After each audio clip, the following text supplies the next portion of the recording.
उत्साह. कर्जमाफीची घोषणा, पण शेतकरी अजून प्रतीक्षेत. शेती हंगाम सुरू, पण शेतकऱ्यांच्या खिशात पैसे नाहीत. सरकारच्या धोरणामुळे शेतकऱ्यांची नेहमी नाचक्कीच झालेली आहे. शेतकऱ्यांसाठी सरकारने कर्जमाफीची घोषणा केली, मात्र प्रत्यक्षात शेतकऱ्यांना त्याचा लाभ कधी मिळेल सांगता येत नाही व बोलता येत नाही. काही दिवसात शेती हंगाम सुरू होईल. शेतकरी शेतीची मशागत करतील. त्यानंतर पेरणीसाठी आवश्यक साहित्य आणि पैशाची जुळवाजुळव करेल.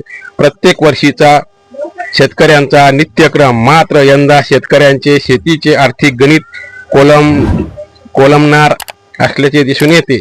सरकारचे धोरण आणि शेतकऱ्यांचे मरण एकाच वेळेस येत असल्याने शेतकऱ्यांची मोठी गळचेपी होणार आहे. गत वर्षी सरकारने कर्जमाफीची घोषणा केली. कर्जमाफी 2026 मध्ये दिली जाणार. त्यासाठी समिती संघटित झाली आणि कर्जमाफीची अखेर घोषणा झाली. मात्र ही कर्जमाफी किती शेतकऱ्यांना मिळणार, त्यात पात्र शेतकरी किती असणार, हा सुद्धा वादातीत विषय आहे. सरकारचे धोरण आणि शेतकऱ्यांचे मरण एकाच वेळी येते ते दिसणार आहे. सरकारने कोणतेही धोरण आखले की त्याचा पहिला फटका शेतकऱ्यांना बसतो. नागपूर जिल्हा तसा सदन, चारही बाजूनी पाणीच पाणी.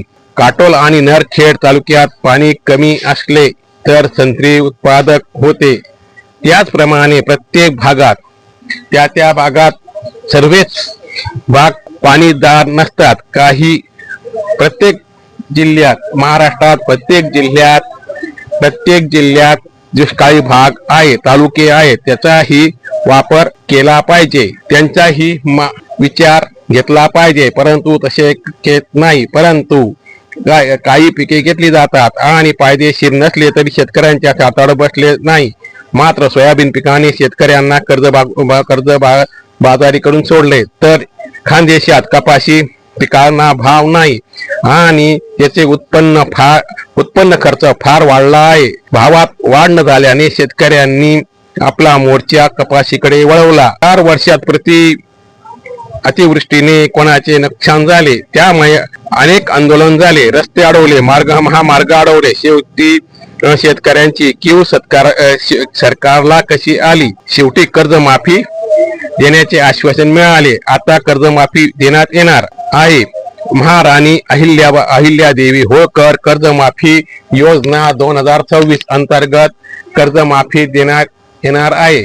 सप्टेंबर 2025 पर्यंत थकीत असलेल्या शेतकऱ्यांना कर्जमाफी देण्यात येणार आहे. 2 लाख मुद्दल आणि व्याजासह ही कर्जमाफी असणार आहे, देण्यात येणार आहे. तर नियमित कर्ज फेडणाऱ्या शेतकऱ्यांना 50,000 प्रोत्साहन अनुदान देण्यात येईल.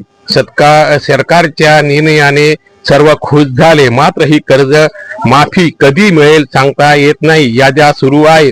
कर्जमाफीचे निकष शेतकऱ्यांच्या जीवावर उठले आहे. अनेक अडचणी येत आहे. 20 सप्टेंबर 2000 पर्यंत कागदपत्राची पूर्तता करण्याची महत्वाची तारीख दिली आहे. त्यानंतर योग्य ते कागदपत्र दिले नाही तर तो शेतकरी अपात्र ठरणार आहे. हे खरी मेक आहे, सरसकट नाही. पीक कर्जाचा प्रश्न खरी मेक इथे आहे. ही कर्जमाफी सरसकट नाही. त्यामुळे शेतकरी या निकषात बसणार किंवा नाही ही शंका आहे. आधीच सांगितल्याप्रमाणे हंगाम सुरू झाला. शेतकऱ्यांना आता पैशाची निकड आहे. मात्र कर्जबाजारी शेतकऱ्यांना पीक कर्ज बँका देतील की नाही हा प्रश्न आहे. कागदाची जुळवाजुळव करताना अनेक अडचणी येणार आहे. तोपर्यंत शेतकऱ्यांना पीक कर्ज मिळणार नाही. 4 महिन्यात कर्जमाफी होईल आणि पुन्हा कर्ज घेऊ असा विश्वास ठेवून शेतकरी सावकारांच्या दारात जाणार आहे. कर्जमाफी झाली, पीक कर्ज मिळाले तरी ते सावकारांना देणार आहे. पुन्हा तो कर्जबाजारी होणार आहे. सरकारचे धोरणे हे शेतकऱ्याचं मरण आहे, यावर उपाय केला पाहिजे. परंतु तसेच किसान सभा किंवा ज्या पक्षांच्या किसान म्हणजे शेतकऱ्यांचे बाजू घेणारे, त्यांना आपण काय करतो हे समजत नाही. त्यामुळे त्यांचेही प्रश्न त्यांचे पक्षांचे नेते ऐकत नाही. ही सुद्धा एक घ्यायला आहे. त्याच्यात आता या हंगामासाठी युरिया खताचे बाजार, खतामध्ये होणारी वाढ हे शेतकऱ्यांना तारणारे असेल का मारणारे असेल